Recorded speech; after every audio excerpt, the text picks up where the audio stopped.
You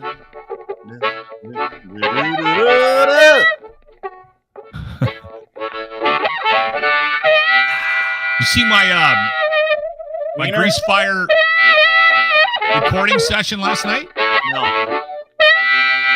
You didn't? No. I'll send it to you. Yeah, I want to see it. Yeah. Aaron from the show. We're taping our first episode on Friday. Looking for sponsors, by the way. It's a cooking show with Mel, Dark Side of the Grill, and then Aaron, who runs Meat in town. Guess what they serve at Meat? Meat? Yeah. That's it. Yes. Yeah. That's all they serve. Yeah. It's awesome. It's the name of the restaurant. The restaurant's called Meat. Meat. Just and one name. Meat. Fuck, I would go to that restaurant. It's packed, and it's like really? Brisket and ribs and cured meats. So good. Cooked meats, or they have cured meats. Big cured. They got meats like a whole smoking thing in the back. That like. Do they really? Yeah, he's an unbelievable chef. He was on a cooking show and came second, and so it's Aaron, it's Mel, and it's me, and I like I burn eggs, so it's going to be an interesting dynamic. So we this is of course. Let me hang on. Let me set the table a little bit. That's Lachlan Cross. He's talking about a new television show that he's working on, a barbecue television show where you get a couple of different people together, including Mel Schmiller, world famous barbecue dude. Who's got his own brand, Dark Side of the Grill, and his buddy Aaron, who owns Meat, and they're coming up and cooking with a barbecue show, teaching. And listen, I love you, but teaching someone who has no clue what they're doing behind a grill how to grill. Yeah. And everybody's going to be drinking at the same time, so the content's going to be amazing. It's going to be love on the spectrum only if there's meat, no autistic people, and everyone's drunk. Well, that's the difference. I'm excited. Let's not take autistic off the table just yet. You are pretty OCD. Yeah, we'll get to meet those guys on Friday because they're going to be on the podcast. Mel. I love Mel. I've never done a podcast with a guy like everybody has a couple drinks in a podcast. That's right. We've had him on. Yeah, I'm getting to it. We've had him on before. I'm recounting the story. Actually. That's right. Okay, let me get through it. You go. Thank you. I'm looking something up. You go ahead and do other work while we're doing this podcast. That's fine. So when he was on the show, and I remember you're like, hey, he's going to have a couple cocktails, going to talk to us about barbecue, and I'm great. He had 22 Mike's Hard Lemonade in an hour and a half long podcast. I was like, I fucking love this guy. And he was like the most cogent guest we've had after his 21st. Right? I'm like, I don't know how he does it. Don't care. I just want to be around him.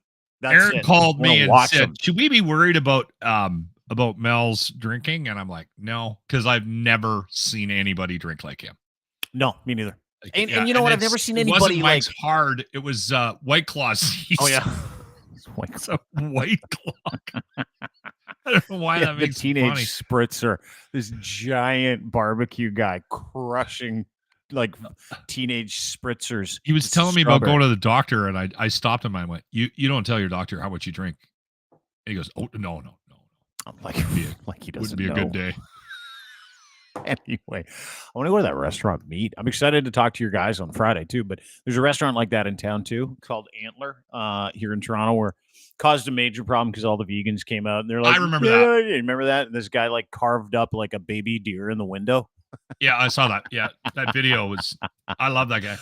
Yeah, dude, it happened again yesterday. And before we get to some stuff, we got a lot of things to get to today. Bridge collapses, P. Diddy. We got a ton of details about that. Cocaine Bear 2, new movie coming out. But I want to pay special attention.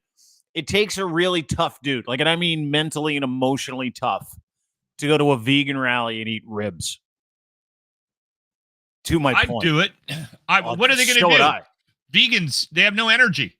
They're not getting enough protein. Their brains don't work properly. They're not going to be able to fight you. Yeah, that's right. No protein, no energy. They'll be out after the first swing. To my point, I want you to watch this video. And we're going to chat a little bit about it. And listen, I don't have a problem with being vegan. I hate taking people's inventory. And watching these people get mad at this guy who's eating a rib at a vegan protest. Was he trying to be an asshole? For sure. Yes. But it's meat. We've been doing it for a long time. I cannot stand it when someone else says, I live like this, and I'm going to be a warrior till everybody lives like this. No one wants to live like that. It's it is not with the like vegan. no, it isn't. To me, it's don't tell me how to live my life. Correct. If I make a choice to eat meat every day, if something's bleeding on my plate every time I fill my face hole, that's me.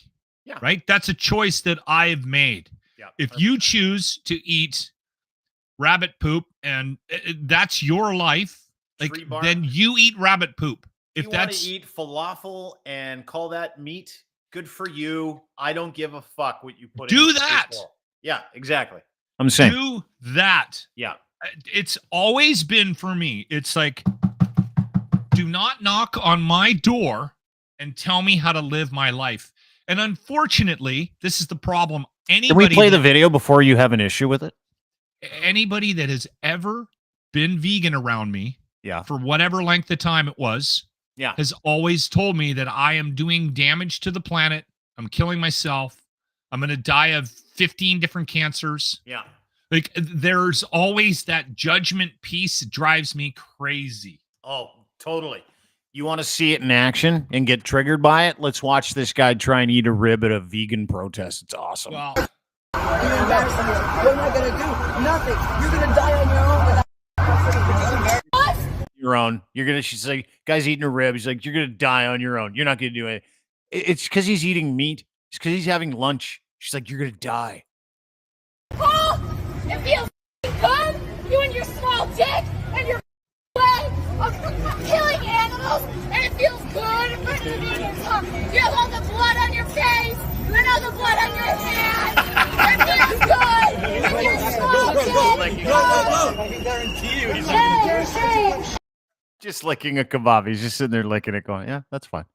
I don't care what you say. I'm just going to enjoy this kebab. What's Will Smith's kid's name? That annoying one. Jaden, that little fucker. Jaden. Did you hear what he did? I went off on this. He bought a vegan food truck and went to feed the homeless, and the homeless people were like, the fuck's this? That's right there. Like, did you see the homeless guy in LA eating a severed human leg on the street the other day? That can't be real. It's 100% real. Guy got arrested yesterday. It's on TMZ. I swear to God, it's real. No. I sourced it yesterday. This homeless guy's just walking around chewing on a leg. There's a guy who's not afraid of meat of any variety. Well, apparently human flesh tastes a lot like pork. Yeah, it does. Yeah. Yeah. Apparently the nickname for the cannibalized nickname for humans back in the day was long pig. Oh, was it really? I didn't know we were that. known as long pork. Oh. That's a thing. Long pork. I didn't know that. Were we really? Because human flesh tastes like pork. This guy had a lot of long. Okay, pork while you're Googling, there you go. Look at this. It's on Quora. I read that. Peterson got his start. Long pork is another name for human meat. Those who've eaten human flesh say it tastes very similar to pork, but a little sweeter. The name comes from island cannibal tribes used to describe the meat they were eating for missionaries they killed. Why am I laughing? Why do I find that absolutely hysterical and awesome? Okay, this is going to be a tough pivot, but I want to get it in before we forget. Yeah. Okay, this is the Dean Blundell merch store, and we got a couple of new items up. Do people understand what this is? Let's go, Jeff. Do they get this? Because this is really funny. So what a lot of people don't understand about politics is that it's dumb and it's ridiculous, and most of the people in it are fucking morons. Case in point, Pierre Poilievre. Now, Pierre Poilievre's real name, apparently, according to high school yearbooks and other records, is Jeff. Because you know what? Yeah, and it's not J. You know what? We should almost change it. GEOFF. Come on. No, it's not. It's he is totally a GEO. No. He is a total GEOFF. Oh, 100%. He's a Geoff if I've ever seen a Geoff. He's not a Jeff. But his real name's Jeff. Unexplained reason. No one can figure out why he changed his name. He's running to be prime minister. He's way ahead in the polls. Pierre Poilievre sounds guy's got more a fucking, like he's got a witness relocation name, for Christ's sake. So anyway, down in the United States, everybody was saying let's go Brandon Brandon as a pejorative to people who hated Joe Biden, which was really slang Has for something to fuck Joe do Biden. with a That's- NASCAR Yeah, I guess so. Who thing. knows? Doesn't matter. Doesn't matter. Because I what don't know matters the is origins shirts here of it. exist on the merch store, and you can go to the Dean Blundell store, and you can get your "Let's Go Jeff" T-shirt, and you can wear I it love it. proudly because you know his secret. Everybody calls him Jeff on social media now. Not only can you get one of those shirts, if I've blocked you, by the way, 13,000 of you, congratulations. We've got this really cool shirt called Dean Blocked You Tee, where we've got a screenshot of someone that I've blocked in my travels along Twitter. Like I said, the number's Hardy because I just don't GAF. Okay. And you can I buy want that to for 20 bucks. read an exchange I have with somebody that you have blocked. Okay. So on the weekend on Sunday, Dean goes and promotes his blocked shirt, Yes. right? Puts a tweet out, and I see it, and I go, okay. I'm not sure if Dean realizes the irony of promoting a new shirt to his demographic that can't see that post. Well, didn't I say in the actual tweet? Looks like I'm going to have to So I'm unblock changing about things on the 13,000 fly here to make them more entertaining. So 13,000 people just to You're sell a- one shirt. you're becoming a blocker on the show now. I love Okay. blocking. Yeah. So now I get a note from somebody. His name is Beamer, Alan. Mhm. Alan. And Alan says, what am I missing here? And it takes me a minute, but I'm like, oh, Alan can't see the quote tweet because Dean's blocked him. So he's wondering what the hell I'm talking about. So I say, Dean blocks a lot of people on Twitter posting a shirt that someone that he has blocked may be interested in buying it, but can't see it is the issue here. Get it? And he goes, well, darn, I'm in that market and I need a new shirt. I guess I can't see it, so I won't be able to buy it. Yeah, that's fine. And then really make it for people to buy it. Sorry, continue. I know you didn't. And he goes, and then I said, I asked him just to verify because I'm pretty certain I already know the answer. I go, Dean has blocked you, hasn't he? And he goes, yes. Turns out he doesn't take kindly to listener feedback. I had someone tell me one time that you had blocked him. Yeah. And I said to him, I said, well, what did you say? Like, was there anything specific? And this woman had made a comment about your hair. Oh, did she? I don't know. Dude, see, here's the thing. Can I tell you why we made these shirts? Because Lachlan wanted to, because he gets like 10 emails a day from people saying, hey, can you get him to unblock me? And I might not. I don't know. You're a little trigger happy with the block button. No. You are. See, yes, I you employ, no, hang on. Yeah, you maybe, are. according to you.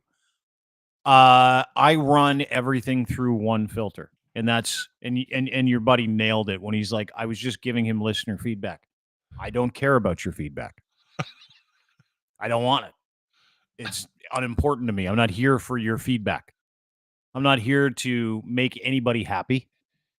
I'm not here for their approval of anything I tweet, any t-shirt I make, any content we do, any podcast I record. I'm okay with that. I am not here for any of those things. So when someone tells me, like that vegan lady screaming at the dude eating a kebab, You have a little dick? that you have small dick energy because you've made a decision that I don't like and I don't know those people, I still don't care. Doesn't matter to me. None of those people matter to me. And let me just take it a step further. A little piece of advice before we get into bridges collapsing and P. Diddy on the run and the deep state and Justin Bieber and all the weirdness that's going on over the past 24 hours. If everybody else lived like that, we would have no problems in the world. Not one.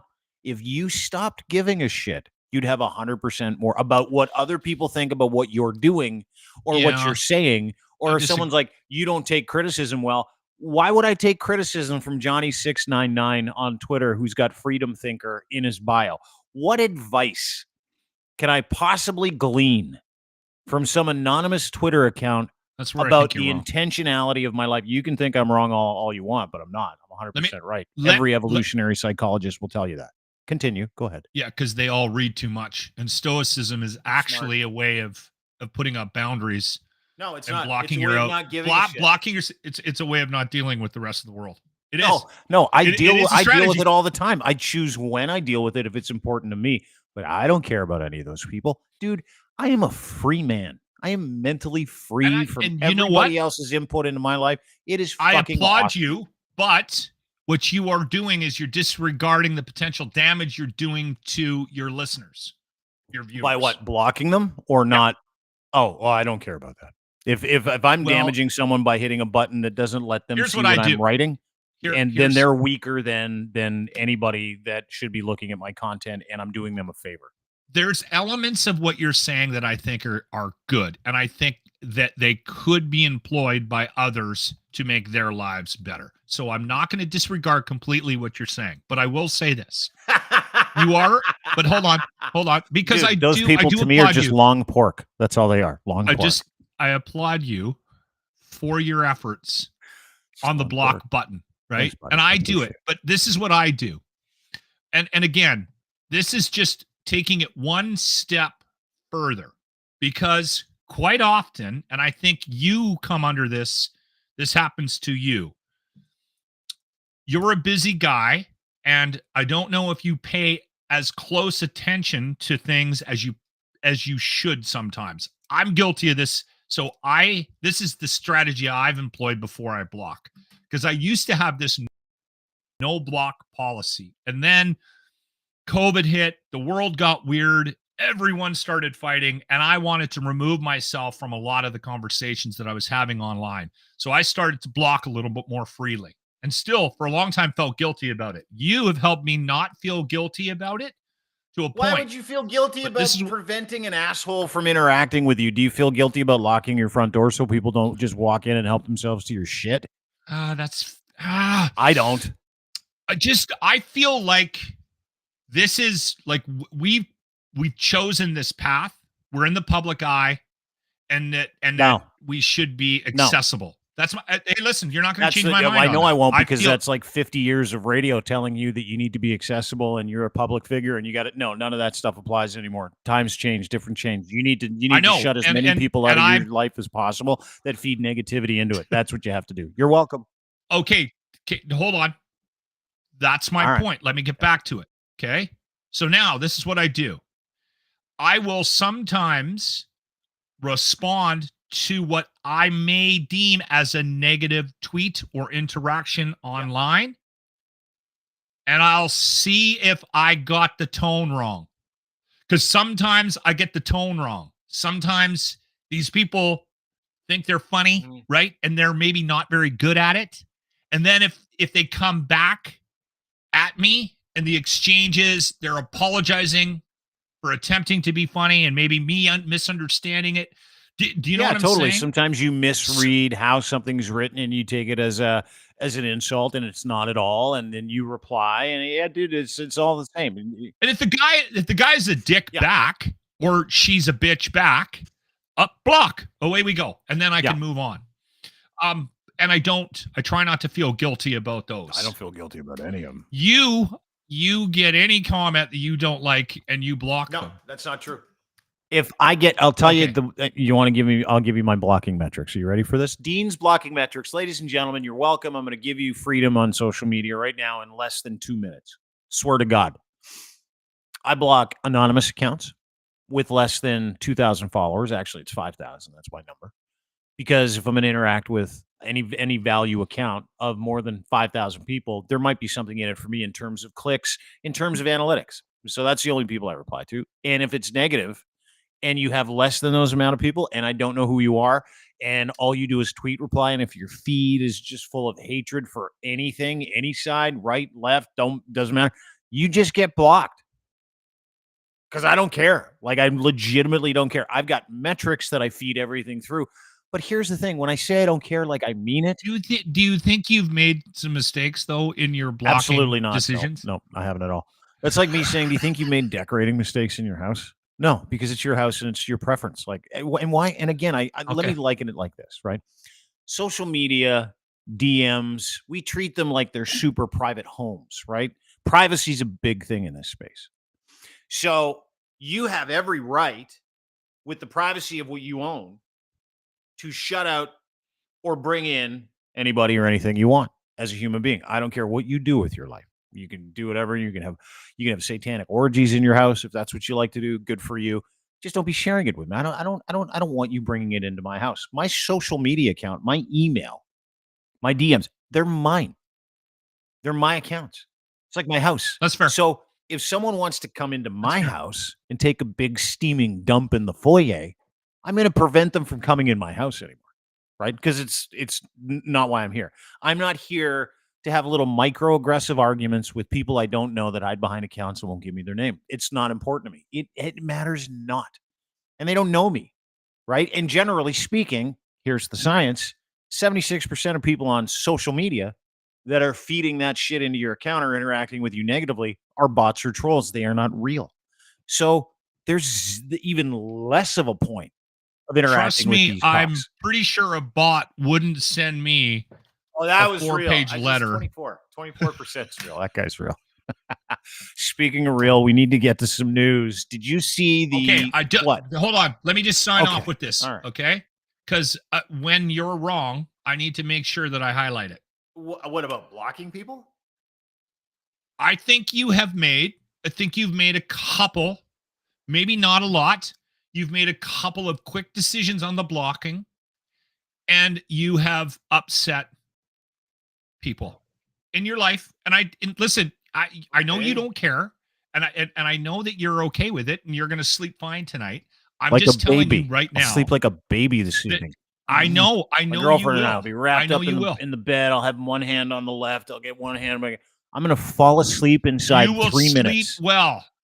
And I appreciate your strategy online, and I have actually adapted elements of it in my own life, and I thank you for it, because previous to that, I was getting a lot of hate online because I chose not to block people. So since I've met you, I've decided to block a much better people, life. and my life online is better. But I think you have made a handful of mistakes, and I think those people, if you want me to send you the link to the shirt, I can do that, because you're not going to get it from Dean, and you should buy that shirt to let Dean know just how much you have hurt them. At Lachlan Cross on Twitter. If I've blocked you, follow Lachlan. Follow him today. He'll send you the link. I'll follow you.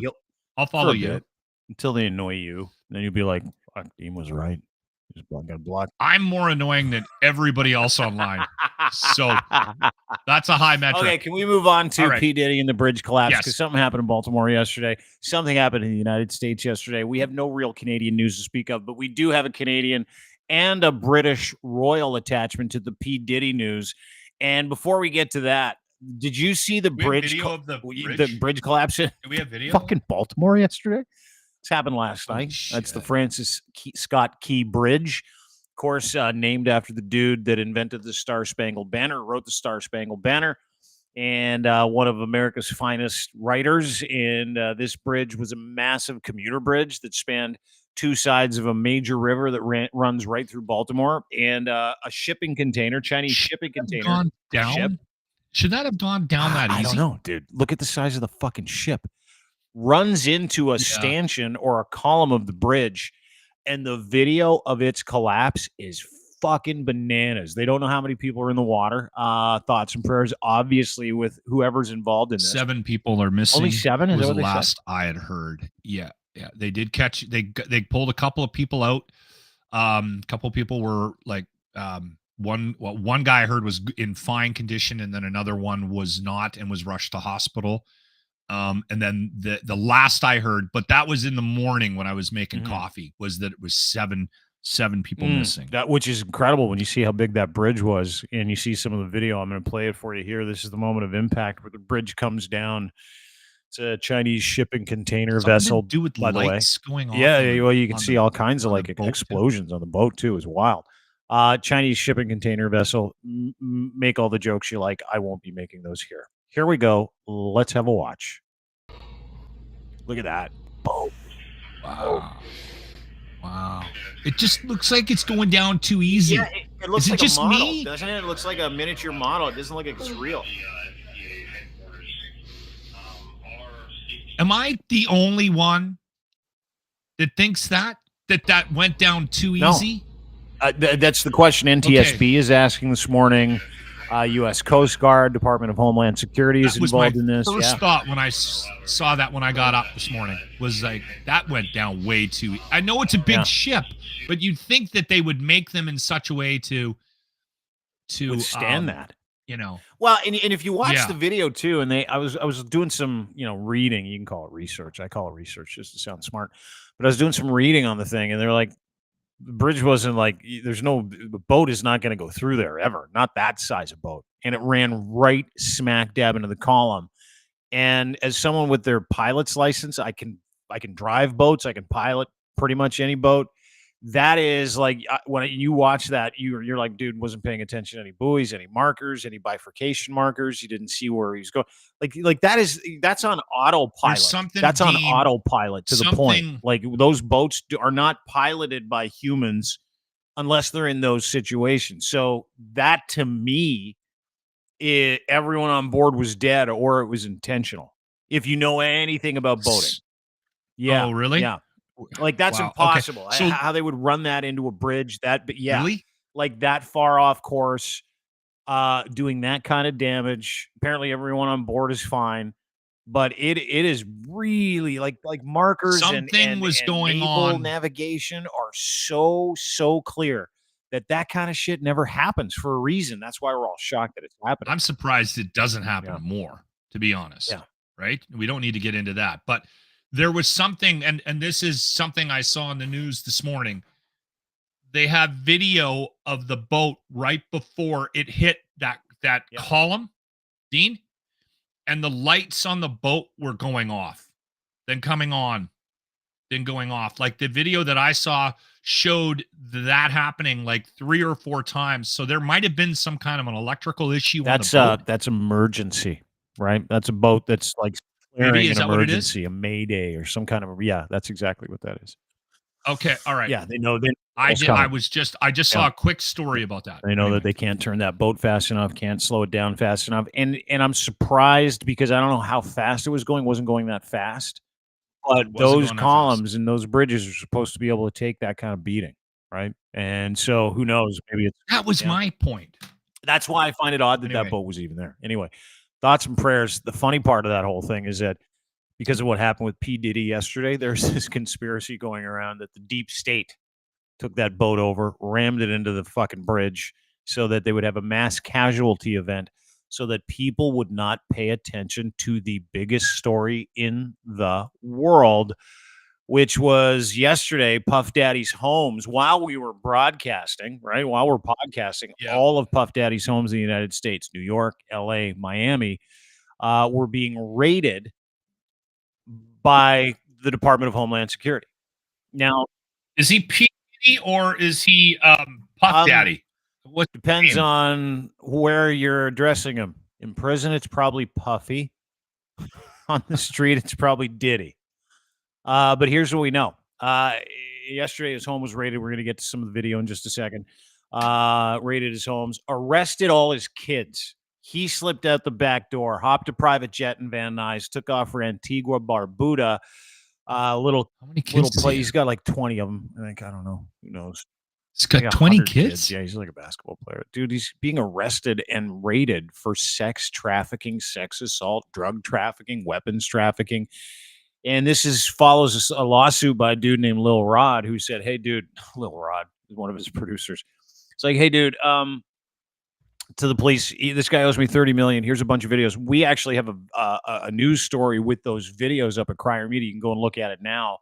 Of him being at parties, him being with underage girls, him being trafficked to other men, other producers. This producer was trafficked by Diddy to other men for some kind of weird gay sex ring. Apparently, a lot of the young men and young women in question get off buses from time to time. His neighbor, P. Diddy's neighbor in LA, has come out and gone, yo, you got to check this out. We'll play some of those videos in just a second, but he's on the run. Apparently, his Gulfstream left Van Nuys, went to Barbuda. Now it's at Cape Verde. Cape Verde does not have an extradition treaty. The videos of his house being raided by FBI, CIA, Homeland Security are all over the place. You can check out his flight path. Go to Crier Media. That's a crazy dude. Story. It's unbelievable. Here's what we know. Yeah. Hundreds of Homeland Security agents don't descend on your property's lock on a nationwide search arrest warrant on a hunch. Like, they got something. And I mean, they got a lot of something. It's got to be irrefutable evidence. Antigua, Barbuda, they have an extradition treaty. Cape Verde, which is very close in the Bahamian Islands, does not. It's believed that's where he is. This goes back to hundreds of allegations that have been made against Puffy on trafficking minors. Several associates said he was involved in the Tupac and Biggie death. A bunch of people around him have died, including his ex-wife recently, who died of pneumonia. And he bailed on his family in LA yesterday, including his kids, when the raid started. So he knew it was happening. He's fucking guilty as fuck. There's the police showing up to his house in New York. There are the cops showing up in Miami. Wow.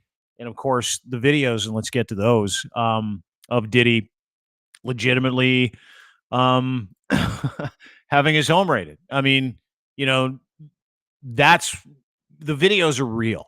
Right? Like the Epstein stuff, we didn't see any of these videos because he's white. Seriously. P. Diddy's black, so he's going to get treated way different. And this isn't about racism. I'm just saying this is about two very, very, very different sets of circumstances and two very different people. And it's weird because when I started watching the videos of his raids, I'm like, oh, this is real. Like, this isn't a little bit. This is a lot. This is his neighbor after the raid in LA. You got to watch this video. And I don't know who the dude is. It's probably somebody. Talking about how many busloads of young men and young women get piped into his place in LA at 3:00 in the morning. Fucking crazy. Watch this. Tell him stop bringing all the minors over here late at night. I live right next to him. He do too much. It be like buses, like big ass buses. You just see all type of shit hop out. Especially at nighttime, like around 3:00 in the morning. It gets wild. I'm his neighbor. When my basketball go over there, I just let it be. Yeah. That's his neighbor. And his neighbor's like, dude, I see a lot of shit. He brings over minors here all the time. Now nobody is afraid of the dude because everybody knows. Sorry, I don't mean to interrupt. Go ahead. No, I was just going to say, and a nice setup, actually. Afraid. I've never vocalized this. I've never said out loud. I always took credit for my theories on Ellen, because for years I was saying something's wrong with that person. I don't trust her. And everyone thought I was crazy. And then when it came out that she was actually like not a very good person, I was like, I felt vindicated. So I never vocalized this, but I've been listening to podcasts now for years. And for whatever reason, P. Diddy would come up, and it doesn't matter who or when but there was always, and this, I was reminded of it this morning when I was looking at this news, when I saw this news yesterday and this morning, and I was like scrolling through this stuff. Every time anybody on a podcast brought up Puff Daddy or P. Diddy or whatever his name is, there was always this moment of like hesitation about how they talked about him. Do you know what I'm talking about? Dude. And I'm across the board. There was, and it always seemed a little bit Cat odd. Williams. And I even remember Dave Chappelle, Dero. Do you know how many people, Shaq, do you know how many people have made those like sly references on podcasts or in interviews about him where they're like, dude, I'm not talking enough.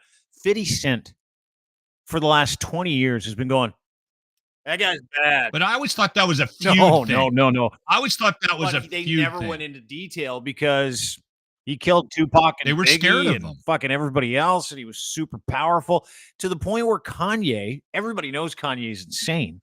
Kanye last year was like, that guy's going to get busted for sex trafficking and all the Epstein shit. And everybody's like, you crazy. He's like, no, I'm telling you the truth. And it's like literally happening. And Kanye yesterday was like, I told you, he's a Fed. He works with the feds. He's been allowed to do this. He's been allowed to compromise people because he gets to compromise certain people in certain industries. And apparently the feds, this is one of the running rumors, the feds are done with him. So, whoop, time to go. That's one of the conspiracy rumors. But yeah, everybody, to your point, has been talking about this in circular fashion for like fucking 20 years. Yes.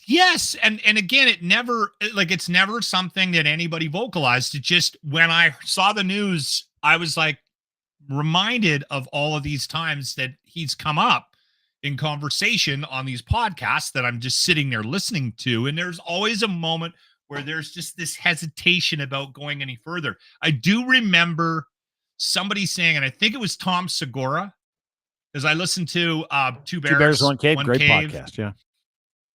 They're great. I love Bert. I'm a big Bert fan. Anyway, Tom, I think, said there's gangsters, but then there's real gangsters or something like that. I don't want to misquote it, but I remember him saying that P. Diddy is a real gangster.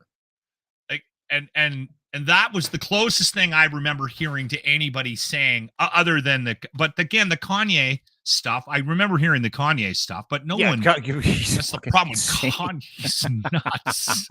That's the problem, folks. When you're crazy and you do stuff like that, when you tell the truth, everybody's like, "You crazy." No one believes you. Well, even the 50 Cent stuff, right, was hard to, because again, it was like, maybe that's just. But 50 never came out and said the stuff. He would just make reference to the stuff. To your point, like everybody else would make reference to the stuff.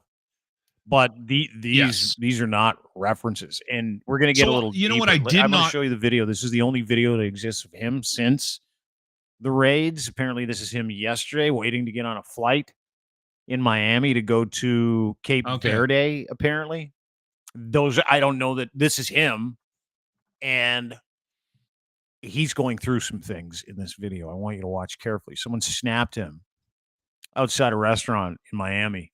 And dude is pacing back and forth. Here you go. There's Dids. First video. I guess you wonder what's going to happen next, Diddy. I know. Guy's just chirping him.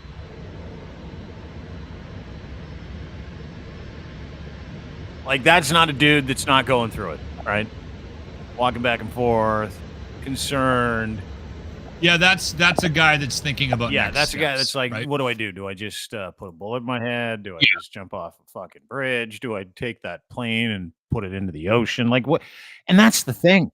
How much validity do you give the connection to the feds? And I don't know. I mean, that's the thing. Like, and I have this going through my head. When you open up that can of worms. I know. Well, and I said, but nothing's crazy anymore, right? Like the Epstein stuff proved that shit exists, and then we're seeing how much it exists in real time. And I don't know, man. I don't know. I feel the same way about Elon a little bit, right? Where the American government has certain people that have the ability to do things, go places, talk to people they don't. And so you watch guys like Elon, I'm like, no one does the things he's doing to $44 billion. I'm like, what's the end game? Well, he took money out of Saudi Arabia. He's super close with China and Russia. And I start doing these things in my head about Puff Daddy. I'm like, he's friends with a lot of questionable people. He basically can go anywhere he wants in the world unfettered with a passport. Nobody questions him. Might be. I don't know. But I'm not one of those guys that feeds into conspiracy theories. It's just kind of a fucking cool little wrinkle, if you ask me. I totally will feed into a good conspiracy theory just for shits and giggles. Okay, so here's my problem with the Elon Musk thing.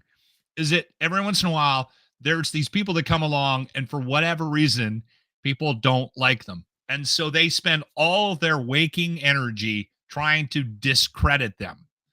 And listen, he's not a very likable guy. I am not an Elon Musk fan. I'm not an Elon Musk bro.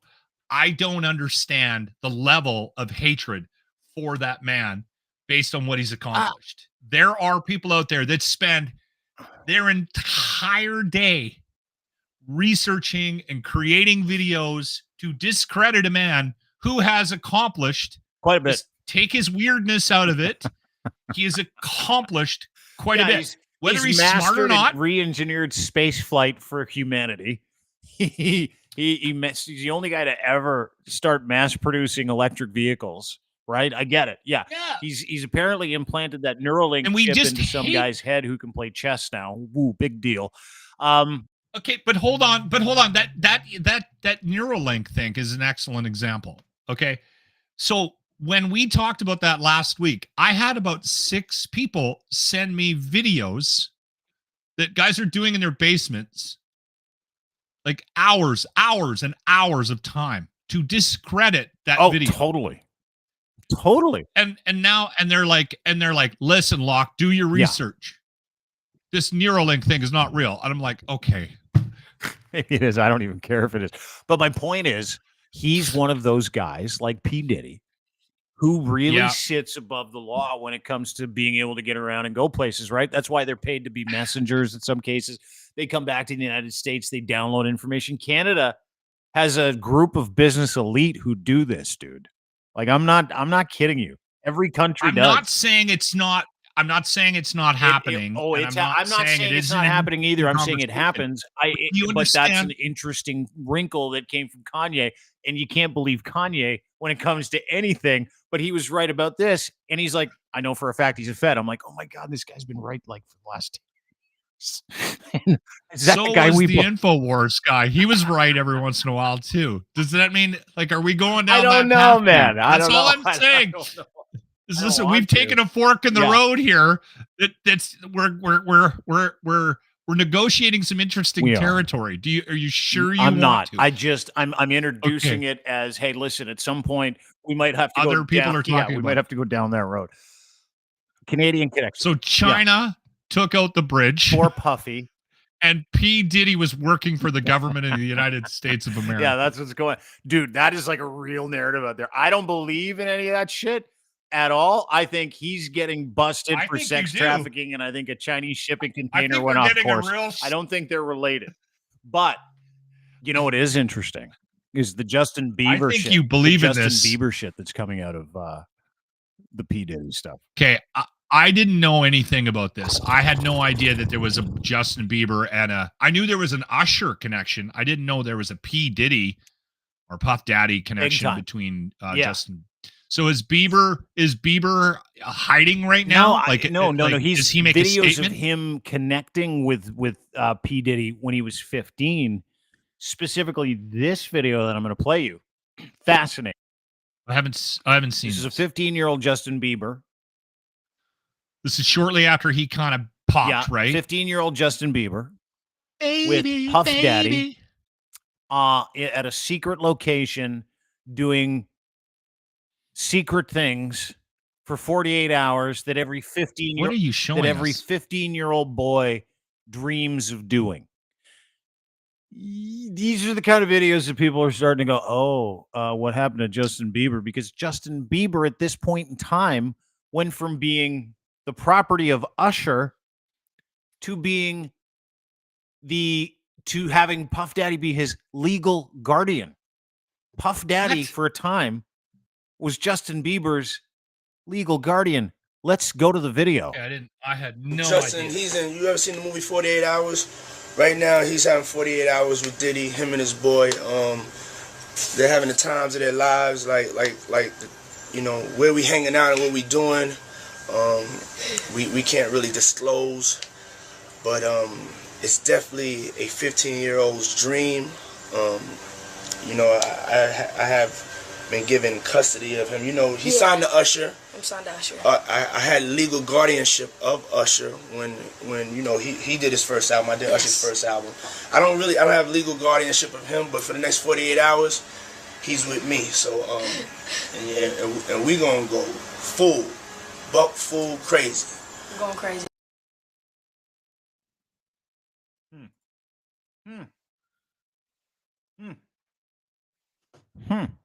Fascinating, isn't it? Like, we've heard the stories for years. We've laughed at the rumors, and almost like when Trump goes Russia, Russia, Russia, which is true, by the way. All of it's true. It sounds like that was we're all crazy. I had no idea that there was a Bieber P. Diddy connection. I I've never seen that video. I've never. And then, like for a time there, world. Bieber goes nuts, right? In his teen years, early 20s, cleans it up. Says he had a terrible time with fame and everything that came with fame. Turns his life over to Jesus at like 21, 22, whatever it is, and like stays away from those Still guys. Pretty religious. Yeah, he stays away from those guys. I thought it was an AA but has thing. not has not interacted and has made a point since then of not interacting with Puff Daddy for some reason. So it's going to be incredibly interesting because of the size and the scope and the legitimacy of this investigation to see what comes out. Prince Harry's name was actually in one of the documents as well. Did you hear about that? Prince Harry and P. Diddy? Yeah, but not like you think. Let's make it weirder. weirder. I'm going to make it weirder. This is a news report out of England. And the $30 million lawsuit, sex trafficking, rape, money laundering lawsuit that was dropped yesterday by Lil Rod, which was Cohen. It was in conjunction. That was the word I'm looking for with this investigation. In that paper, Bieber's name comes out. Hang on, Prince Harry's name comes out. Go ahead. Yeah. Who's the guy that the lawsuit Rod. Here? Who's Little this Rod. guy? Who's Little Rod? Is what the hell? Producer who was brought into the P. Diddy fold years ago to produce, and during that time, there's a whole article. This is what started it. This young lady named Cassie filed the first rape allegation, and then this Little Rod heard about it. He's like, I saw it all. And not only that, I was trafficked to other men as a teenager and a young 20-year-old. And with the promise of all this money in being a super producer and winning Grammy, Puff Daddy tried to pass me off to this other producer who's a male, and I refused to sleep with him, and I got fired. So therefore, $30 million lawsuit.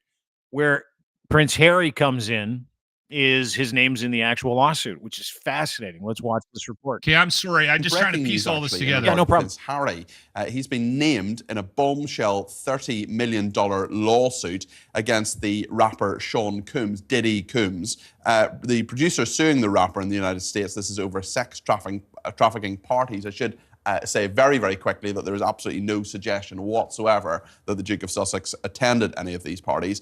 But the producer suing Sean Diddy Combs says the rapper's access to the Duke of Sussex and other celebrities boosted his legitimacy. This is a record producer called Rodney Lil Rod Jones. He has filed the lawsuit against Diddy and claims that his affiliation to the Duke of Sussex and other stars gives him and his associates legitimacy. And guests were apparently drawn, according to Lil Rod's lawsuit, to Diddy's alleged sex trafficking parties because of his access to celebrities such as famous athletes, political figures, artists, musicians, and international dignitaries like the British Royal Prince Harry. Court documents that have just been filed in a New York court say. If there is any update on this, of course, we will bring it to you throughout the programme. This is a slightly strange one, Sophia, but what's your reaction? Well, I think it's one of these things where the person filing the lawsuit has thought maybe I can get a bit of publicity by naming particular celebrities, and now we're talking about it, so it's clearly got the reaction that they want. Obviously, it's very... Yeah, there you go. Okay, so I've heard like the Me Too stuff about Puff Daddy, right? That I've heard of. This is a new lawsuit. This $30 million from Lil Rod. Yeah, he filed a claim like 2 months ago. This is the lawsuit. Yeah. So the lawsuit, and you're thinking that this lawsuit is what has sparked the raid on all of his properties, and then the unearthing of the firearms charge, the sex trafficking charges, the drug charges. The original rape charge. I mean, there's been smoke there for years, right? And we don't know what they have. Yeah. We don't know if they've been investigating him this whole time. We have no idea. But child trafficking has never come up, or am I wrong? Once. Rape has come up, drug running, money laundering has come up, all that other shit, being a gang, murder for hire plots, that's all come up. Sex trafficking is the first one. But that seems to be the point of the entire investigation. Yeah, Tupac and Biggie. And Kim Porter, his ex-wife, and a couple other people along the way. And then, of course, there was that fight that he got into with Drake a couple of years where he beat the shit out of Drake at a backyard party. And Drake went in, he was in hiding for like 6 months. So, and there's rumors that Drake is somehow I don't know how. I don't maybe it's like Prince Harry. Is he in the lawsuit? I don't know. I haven't read the whole lot. Is he mentioned in the lawsuit? I have not seen his name in it. But it's one of the rumors on social media. It's like Drake's next. That's one of the things I read. And I'm like, what is this Drake's next thing? Like, is he next in terms of what's going on? Is he next in terms of so it's going to be fascinating to see what happens. I don't know. And I listen, it's not an allegation. I'm not saying that Drake does these things or he's involved in these things. No. But he knows all of these people, and there are those rumors out there with this as well. Yes. Whether it's true or his not. name, like it's the same thing with Justin Bieber. It's the same thing with Prince Harry. Yeah, this is out now and people are talking about it. I did see the Drake stuff as well online, right? And there's nothing is in the lawsuit about Drake. But you know what? As far as being a good guy, bad guy, whatever, you are the one. I don't know Drake from a hole in the ground, but if you talk to anybody who spent any length of time in Toronto on the media side like you did, you don't find too many people that go, that Drake guy, what a good guy, gives back to the kid. There's none of that. Not a single person. Right? No. Everybody is kind of like, just not a good guy. Can't right? stand him. Like, he is. It's like anything, right? It's like the Royals are vilified in England. Drake is like hated in this city. Hated. I mean, younger people that don't know him and think he's just a rap guy from Toronto doing his best. It's not true. He's as in New York.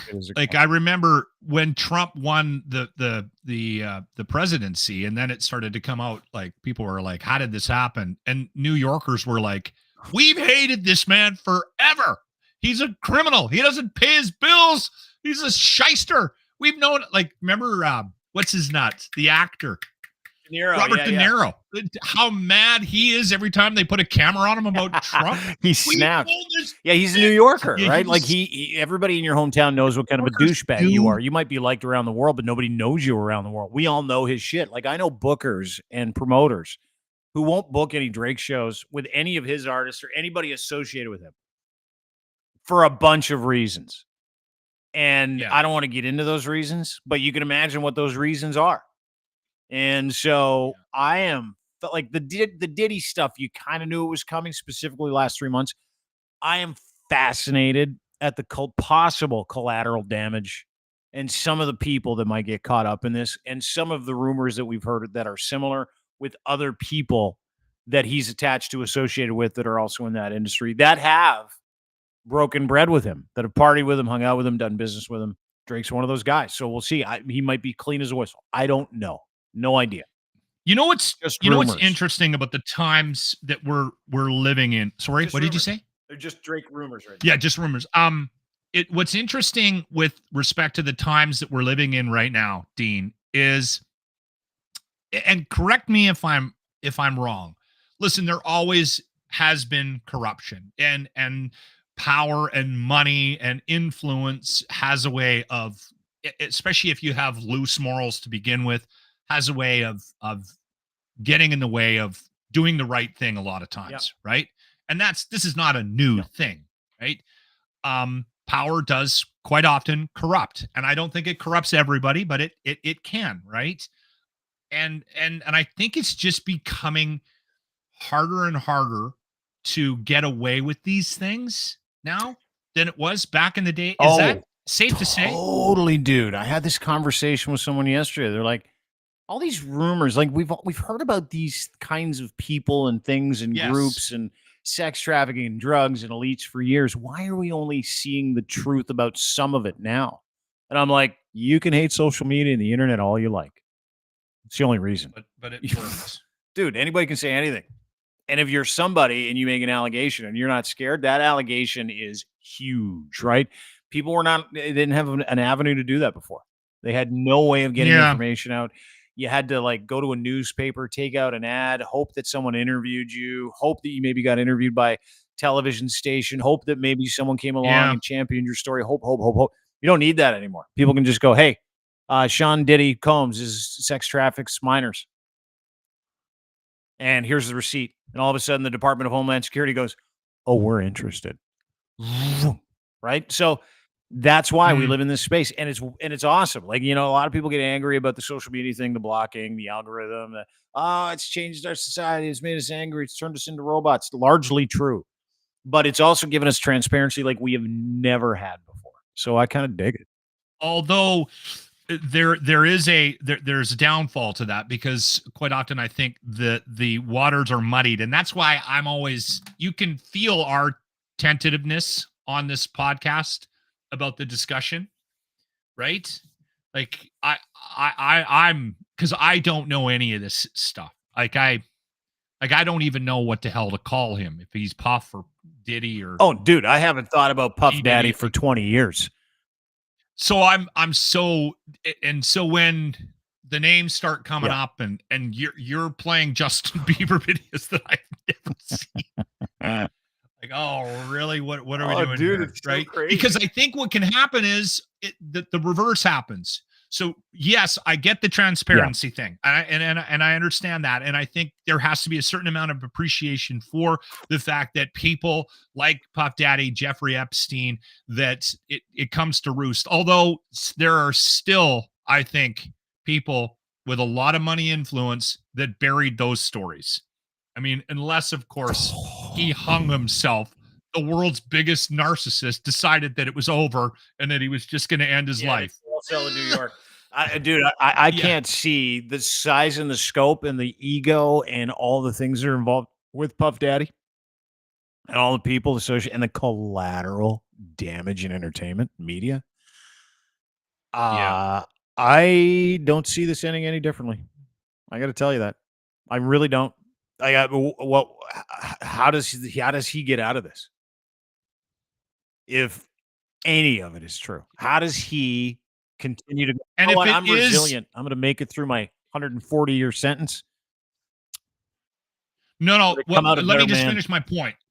There's also, you have to be careful about these types of stories as well, because with that transparency also comes with the fact that a lot of people will go out of their way to create disinformation, to create stories that aren't there. And I think we might be seeing a little bit of that right now by people pulling other names and other celebrities into this discussion right now. Like, I'm not saying Prince Harry shouldn't have been mentioned in the lawsuit, but the fact that he is, right? You know what I mean? They're just doing it. They're just let's doing it to let's make this a little more extra pub, right? That was the whole goal, and it works.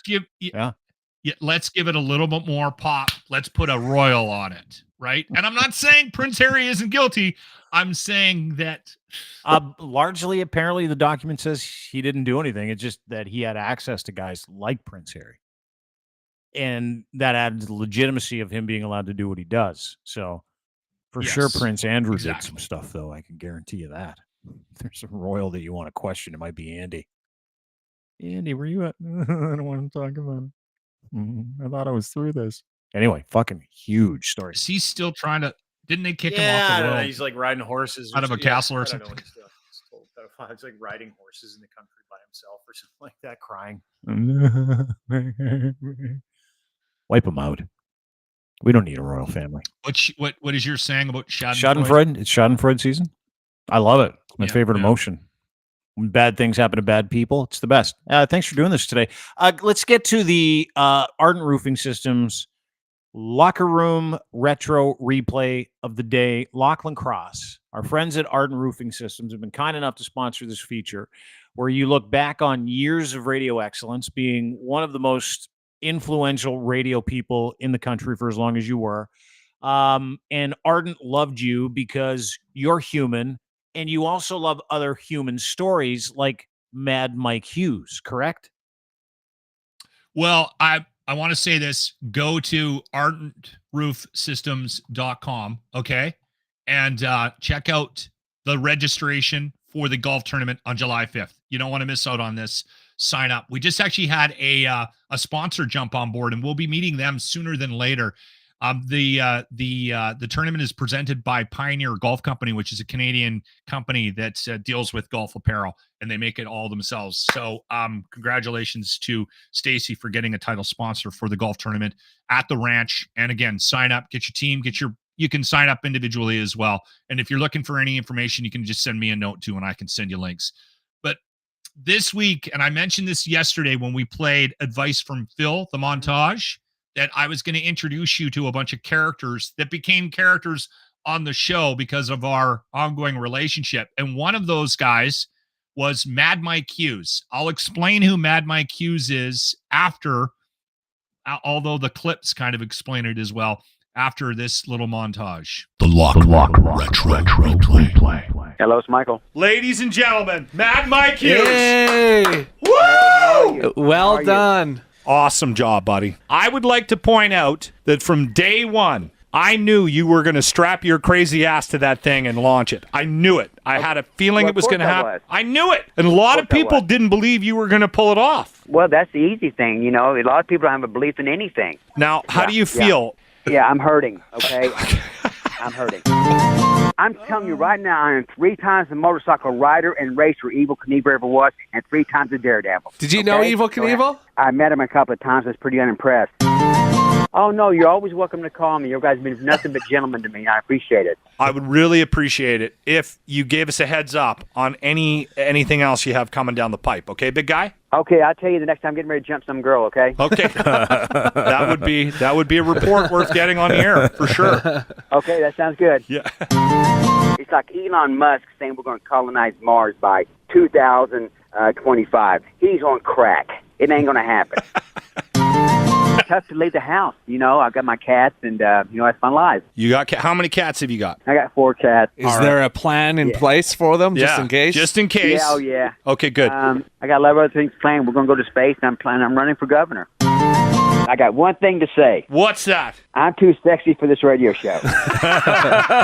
We could tell by that video. Yeah. You have ladies all over you.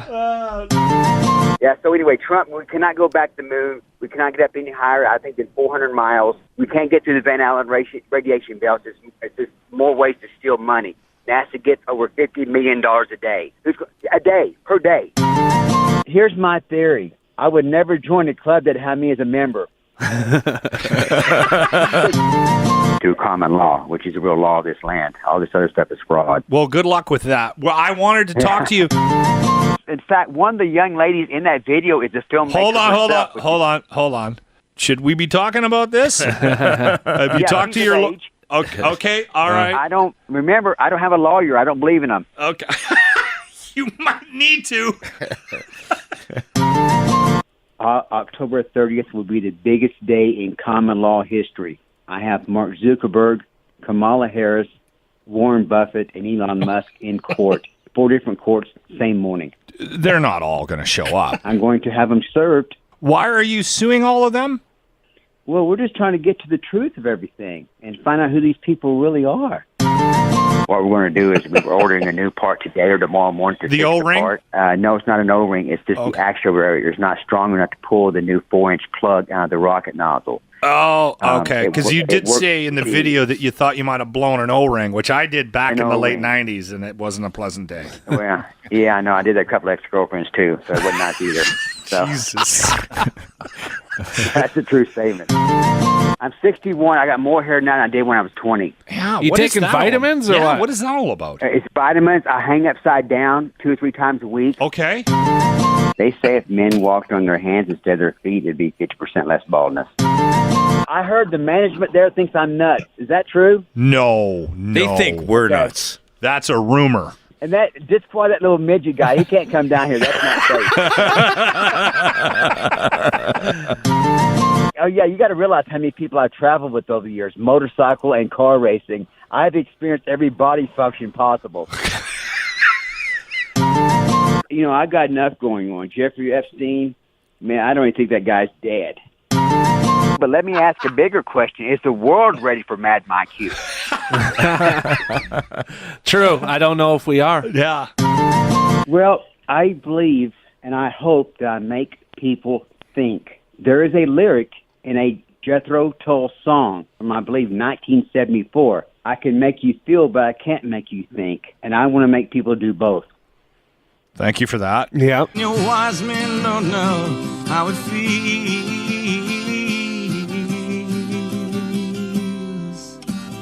to be thick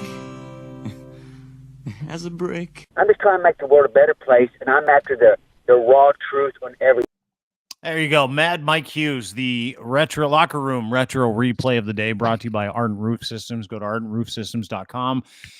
Get a quote on a new roof, new eaves, new siding. Also sign up for their golf tournament and sponsor and donate for the Stollery Child Life Program, which is what he puts all of his community effort towards, which is an incredible thing. Mad Mike Hughes, by the way, just wanted to bring this up, Locke, in case you died in 2020.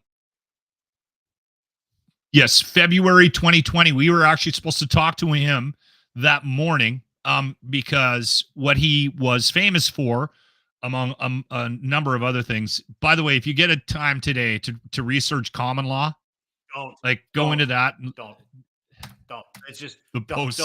It's stuff. It's what every hillbilly and every person that doesn't like Crazy. accountability uses as the law. Don't study common law. It's purposeless. Yeah. Anyway, continue. Anyway, I looked into it because he kept bringing it up. I had no idea what it was. And then I looked into it and I'm like, oh, okay, here we go. That's because he was suing people for their identities. Like at one point he was taking OJ Simpson to court. But what I love about him, I heard about him years ago. And when you brought him up for the retro replay of the day, I'm like, oh, that's the guy who thought the earth was flat as a PR stunt. And he liked to build rockets and he wanted to take his own rocket into space. And in 2020, that's how he died. In 2020, he builds this rocket that was supposed to, be launched at 20,000 feet with a bunch of balloons or something like that. And then the rocket takes off and boom, right into the ground and he dies. Okay, well, first off, he did launch himself in that damn rocket, which was a steam rocket. Dude. It was a what? Steam rocket? Powered by steam. So, and he had this guy Waldo with him, helping him out, one of his engineers, one of his techs. And I swear to God, Dean, we had him on the air for 2 years straight. Like once a week, we would do Mad Mike Hughes, and it was so entertaining. Not only that, we were one of the few shows that he would actually talk to.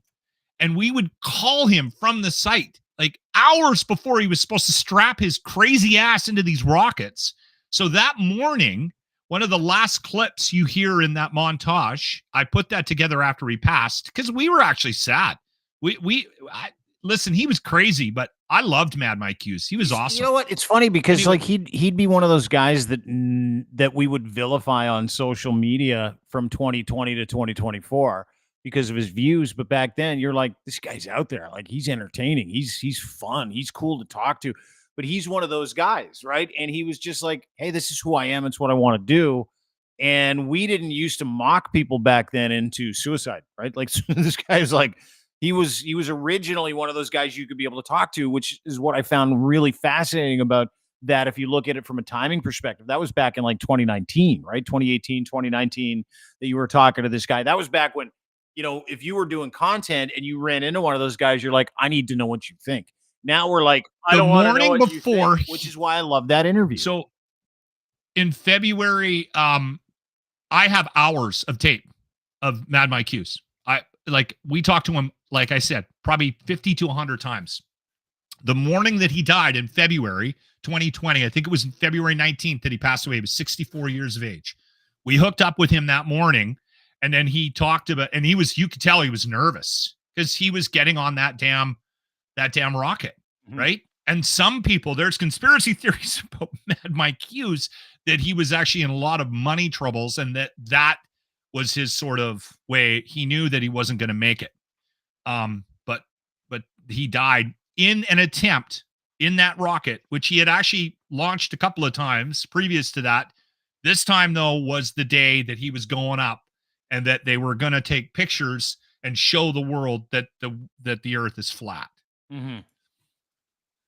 So, yeah. And then when we saw it in the news, I was like, oh my God, because we were following, there was a TV crew that was following him around too.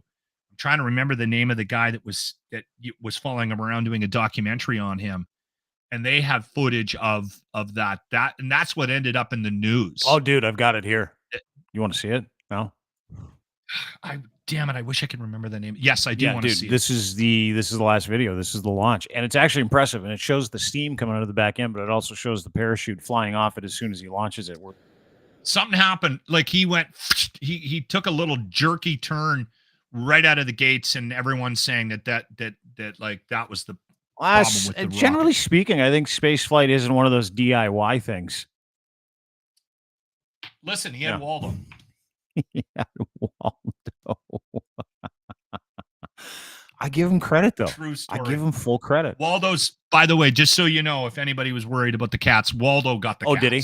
You checked in with everybody after just to make sure. Here's Mad Mike Hughes in the last flight that he took. You can watch it. Fascinating stuff. I'm really glad you brought this guy up on the show for the retro replay of the day, brought to you by Ardent Roof Systems. Go to ardentroofsystems.com. It fits into the whole conspiracy theory stuff that we've been talking about today. The Deep State probably, and that was an Deep accident. State probably did this. Watch it. Here's Mad Mike Hughes' final flight. Wild.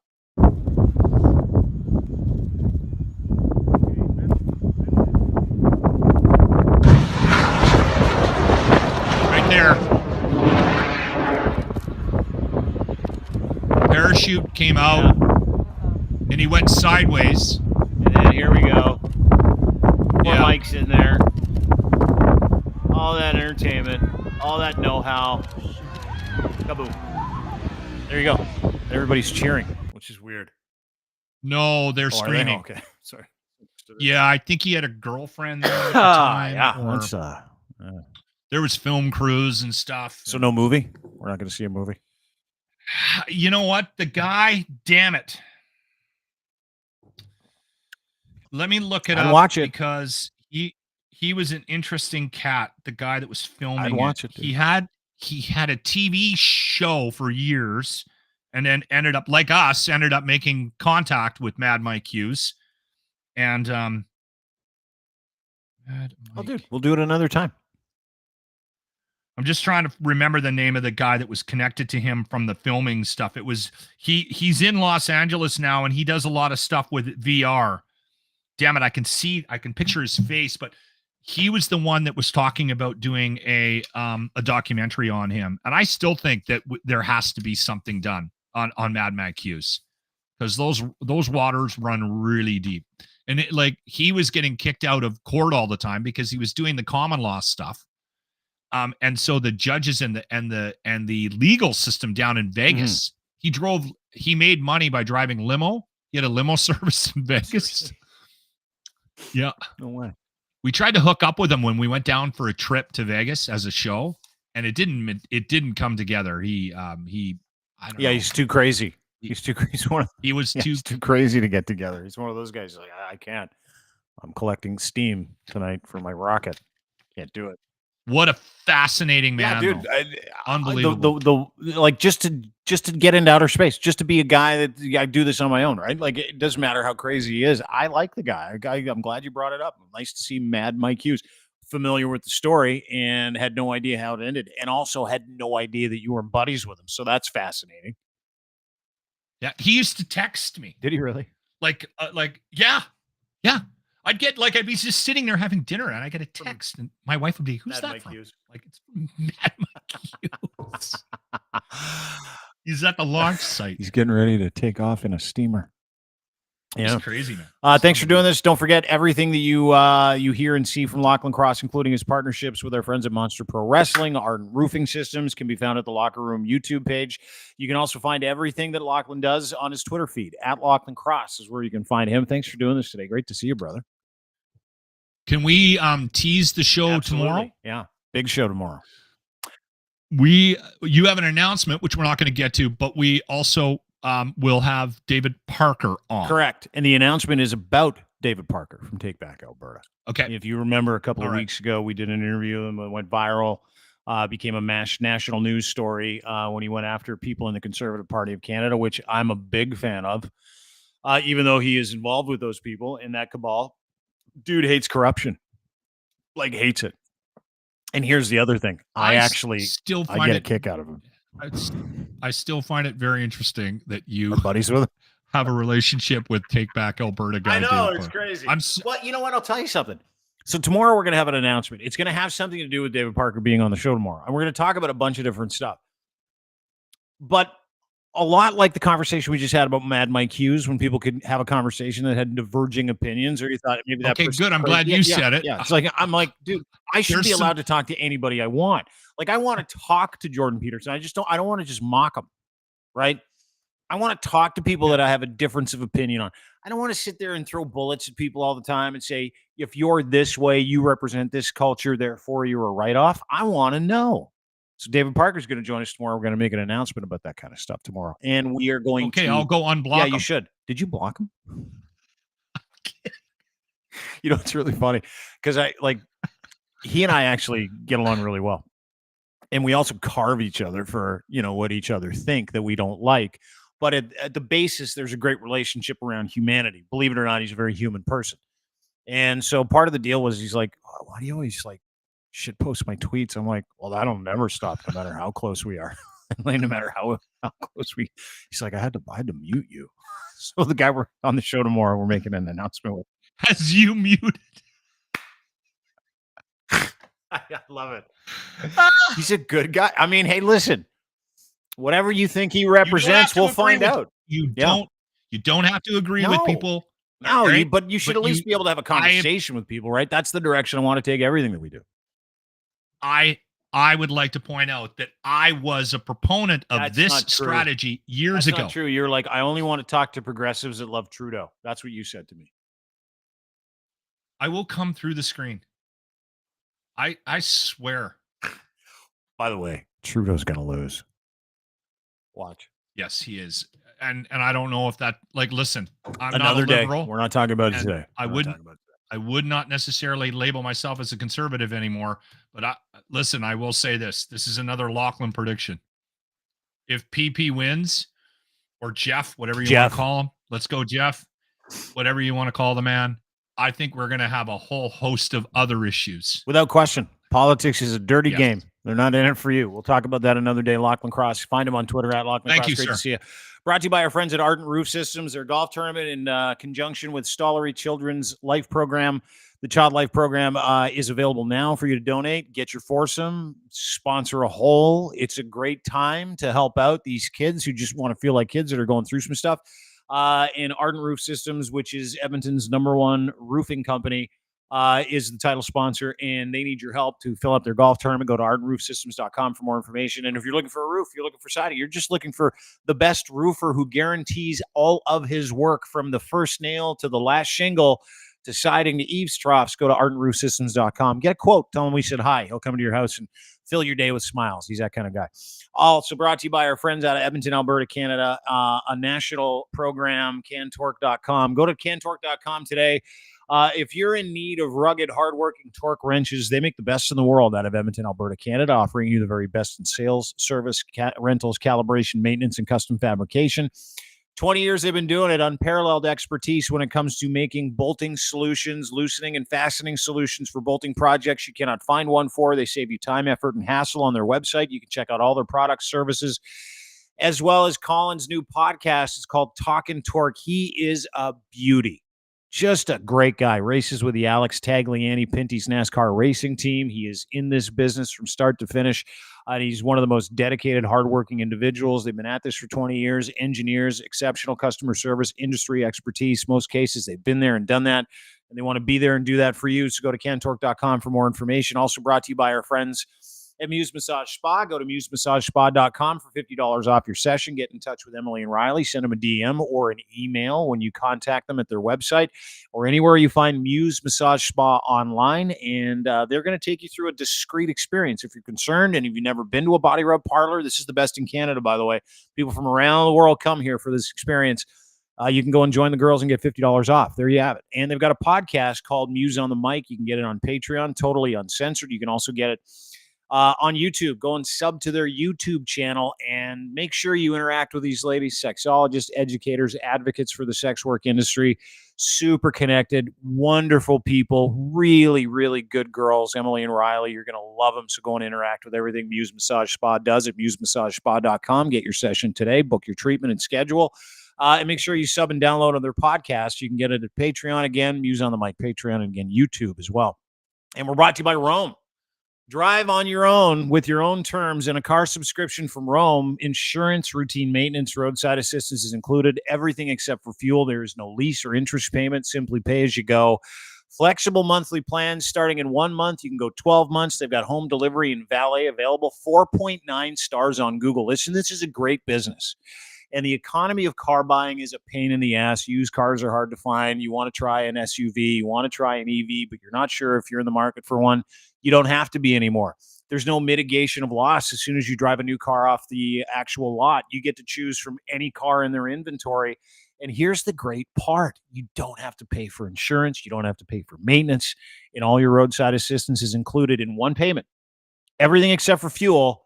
Browse the car, see how it works, check out the customer testimonials, give them a call, go to Rome.auto and use promo code RomeWithDean. Again, Rome.auto, promo code RomeWithDean, and you'll get $150 off your first month. Listen, I'm a customer.